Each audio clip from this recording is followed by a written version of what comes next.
Bienvenidos nuevamente a nuestra casa y fraternidad de los hermanos menores capuchinos de aquí del centro de la ciudad, en Bogotá, llamada La Concepción. Pues hoy les vamos a compartir sobre la vida y obra de nuestro hermano y fundador, y nosotros le llamamos Padre, San Francisco de Asís. El trovador me llamaba Francisco. Tenemos dos signos que nos ayudan a tener más de cerca a nuestro Padre San Francisco. El primero pues es una reliquia que llega con los hermanos que hacen presencia aquí en Bogotá desde la llegada nuestra, más o menos alrededor del año 1905 llegamos a este convento y llegan los hermanos con este relicario que contiene un pedacito de los restos de nuestro Padre San Francisco, extraído se dice que es extraído de la tumba, ¿no?, de nuestro Padre San Francisco, y encima pues están todos los restos también de nuestros beatos y santos capuchinos. Y el segundo signo es esta imagen también muy antigua de origen español, que reposó en un convento nuestro al sur de Colombia, en la ciudad de Túquerres, Nariño, y esta imagen se la conoce en el arte como el abrazo de San Francisco, evocando que para muchos en el tiempo de la Edad Media y también actualmente se lo considera a Francisco como el segundo Cristo de la Edad Media. Entonces de esta manera pues vamos a acercarnos un poquito a la vida de nuestro Padre San Francisco de Asís. Bueno, como sabemos, San Francisco es el santo universal, es uno de los santos más conocidos en la historia de la Iglesia. La realidad en que aparece nuestro Padre San Francisco de Asís es la Edad Media, y resplandece su ejemplo especialmente por una característica: ser la presencia de la Iglesia y de Jesús en medio de los pobres. Por eso se le ha nombrado el santo de los pobres. Y de ahí pues con sencillez lo decimos, que el Papa Francisco toma el nombre de nuestro Padre San Francisco en su deseo de querer seguir anunciando a Jesús en medio de la población más necesitada. Vamos a ver la vida de nuestro Padre San Francisco en tres momentos muy sencillitos. El primero, su infancia y su juventud. El segundo, su camino de conversión. Y el tercero, la herencia o los tres regalos que deja a la Iglesia.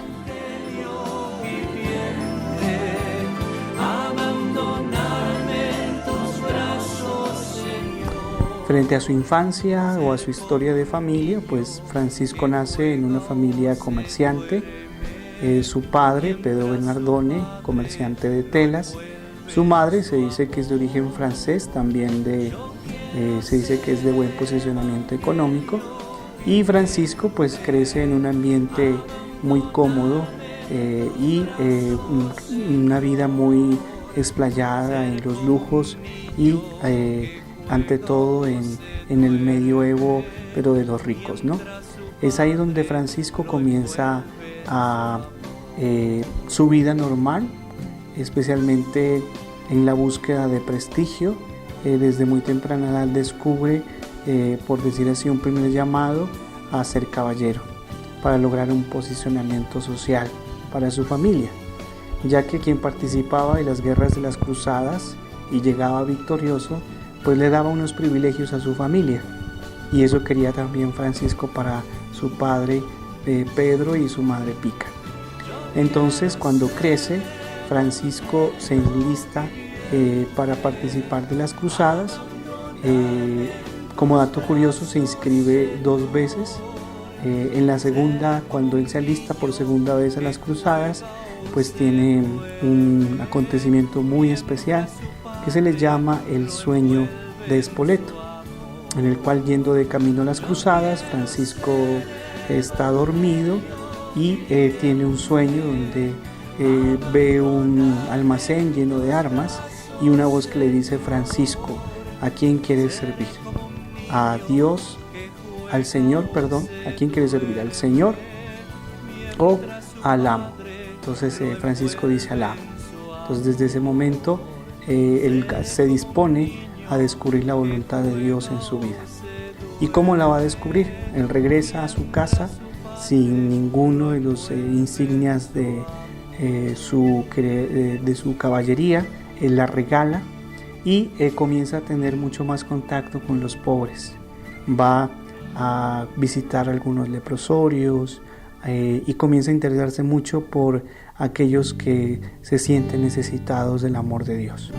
Así comienza a salir de la ciudad a una pequeña capilla que se le llama la capilla de San Damián, donde encuentra un Cristo, que es el Cristo que nos identifica la espiritualidad franciscana, que ha tomado el nombre de el Cristo de San Damián. Francisco, en su búsqueda de querer descubrir qué es lo que quiere Dios de él, va a visitar esta capilla. Todavía no da el paso definitivo a seguir al Señor, simplemente va a esta capilla a buscar la luz, y en tantas idas a esta capilla va descubriendo una voz interior que le dice: Francisco, repara mi iglesia. Cuando se deja seducir por esta voz, retorna a su casa y decide despojarse de sus bienes. Y es ahí donde tiene el signo en plena plaza de la ciudad, frente a las autoridades del tiempo, el obispo, su misma familia, su padre, su madre. Él hace el signo de despojarse de su ropa como un signo de abandono y comienza una vida nueva, ya como él decía, seguir a Cristo pobre y crucificado, y decide entonces tomar la vida de un mendigo de la época. Desde entonces él vuelve nuevamente a la capilla de San Damián y ahí comienza a reparar la iglesia. En un primer momento Francisco descubre que su llamado es como, lo entiende como a reconstruir la parte física, los templos. Por eso se dice que reconstruye San Damián y también la iglesia de San Pedro. Pero después de un largo camino de discernimiento, va descubriendo que cuando se le unen otros a su estilo de vida, descubre que el llamado es mucho más profundo, a renovar la iglesia desde adentro. Por eso, alrededor del año 1219, va a donde el Papa a pedir la aprobación para su estilo de vida, y se obtiene por el Papa Inocencio III la aprobación verbal del estilo de vida de los hermanos menores capuchinos. De ahí se reconoce el inicio de la gran familia franciscana, donde Francisco propone seguir a Jesucristo en pobreza, en sin propio y en castidad. El segundo momento de la vida de San Francisco es su proceso de conversión. Quiero hacerlo un énfasis especial porque Francisco tiene una herramienta muy bonita de discernimiento, que es el contacto con los leprosos. El contacto con el leproso para Francisco fue el sí del Señor a su estilo de vida, porque en ese leproso descubrió la fragilidad del ser humano. Y eso nos lo deja escrito en su testamento. Dice que cuando él se encuentra con el leproso, ve la fragilidad, la miseria humana, que de pronto a veces puede causarnos un poco de, por decirlo así, como él lo expresa, no asco, pero cuando lo miramos desde los ojos de Dios, se transforma en algo dulce, es decir, en una posibilidad grande de acoger y de prolongar la acción de Dios en la vida de los más necesitados. Entonces Francisco descubre en medio de los pobres la presencia de Jesús. Y por eso actualmente el Papa ha sido un abanderado en su ministerio de nuevamente volver al anuncio de Jesús en medio de los pobres. Ha insistido mucho, ha buscado que sus ministros, que los bautizados, salgamos al encuentro de los pobres. Por eso dice, es una iglesia de la calle. Ya es una iglesia, no es una iglesia que espera en donde los fieles lleguen a ella, sino una iglesia que sale al encuentro. De ahí por eso su invitación a este mes que estamos viviendo, el mes extraordinario de las misiones, bautizados y enviados. Siguiendo el ejemplo de San Francisco, el Papa entonces nos propone su estilo de vida, salir al encuentro del otro para enamorarlo de Jesús. Y quisiera solo recordar un hecho que marcó la vida de San Francisco y que también luego lo pide para todos los que quieran seguir su estilo de vida. El beso con el leproso, que significó acoger la fragilidad del ser humano, ¿sí? Y a todos los que querían asumir su estilo de vida los mandaba como primera prueba ir a donde los leprosos, porque es ahí donde Jesús clama misericordia. Para nosotros es una invitación actual de ir, como dice el Papa Francisco, a las periferias, es decir, a los lugares donde se necesita la presencia de Jesús. Y el último es los 3 regalos que dejó para la iglesia San Francisco. Dejó la rama masculina de hombres que quieran seguir su estilo de vida, dejó la rama femenina, que son las damas pobres o las hermanas clarisas, y dejó también los laicos, el grupo de laicos que quisieron también seguir su estilo de vida, y se les llama la Orden Franciscana Seglar. De esta manera se prolonga la presencia del Evangelio, de un Jesús pobre, de un Jesús en medio de los más necesitados, en estas 3 estilos de vida.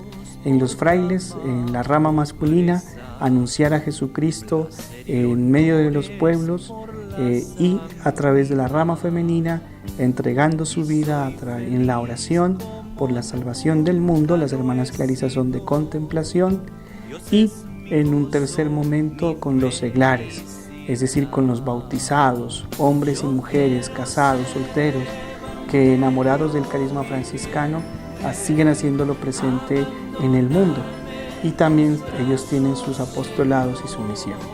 De esta manera San Francisco sigue renovando la vida de la iglesia, y por eso que al celebrar su fiesta en este mes extraordinario de las misiones, renovemos nuestro bautismo y como San Francisco seamos, como nos dice el Papa Francisco, bautizados y enviados, es decir, enamorados de Jesús y comunicadores de su misericordia. Para finalizar, entonces los invito a que hagamos la oración que hacemos los frailes el día de la fiesta de nuestro Padre San Francisco, con la intención también de que nos ayuden a orar por el éxito del próximo sínodo de los obispos de la Amazonía, para que el Señor renueve nuestro compromiso con la creación.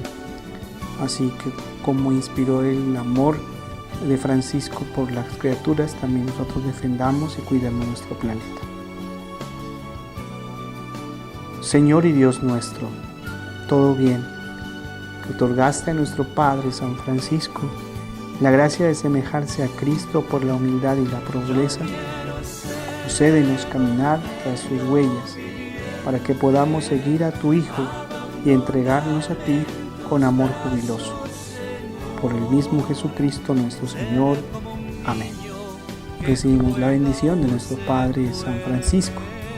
Esta bendición la hacía a las personas en los lugares donde él iba. Señor nos bendiga y nos guarde, nos muestre su rostro y tenga misericordia de nosotros, nos mire benignamente y nos conceda la paz. Que el Señor nos bendiga, hermanos, con el auxilio de su Santísima Madre, en el nombre del Padre, del Hijo y del Espíritu Santo. Amén. Mientras su Padre lo envuelve en su amor, ser como un niño que juega o se duerme.